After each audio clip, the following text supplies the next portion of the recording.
ఈ దేశంలో చాలా కాలం దశాబ్దాల పాటు తెలుగు వాళ్ళను మద్రాసీలు అని పిలిచేది. కానీ దాన్ని మార్చిన నాయకుడు ఆనాడు ఒక పార్టీ పెట్టి తెలుగు వాళ్ళు కూడా భారతదేశంలో ఉన్నారు అని చెప్పిన నాయకుడు అన్న నందమూరి తారక రామారావు గారు.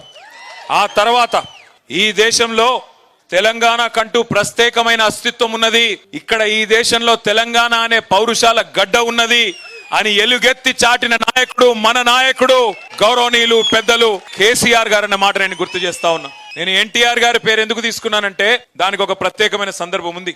ఈ 76 ఏండ్ల భారతదేశ స్వాతంత్రానంతర రాజకీయ చరిత్ర చూస్తే 2 పార్టీలు, తెలుగు గడ్డ నుంచి పుట్టిన పార్టీలు, విజయవంతంగా 25 ఏండ్ల పైచిలకు ప్రస్థానాన్ని కొనసాగించిన పార్టీలు 2. ఒకటి అన్నగారు పెట్టిన పార్టీ తెలుగుదేశం, రెండవ పార్టీ మన నాయకుడు ఎగిరేసిన గులాబీ జెండా నుంచి తెలంగాణ వారి గుండెల్లోంచి పుట్టిన పార్టీ మన పార్టీ బీఆర్ఎస్ పార్టీ.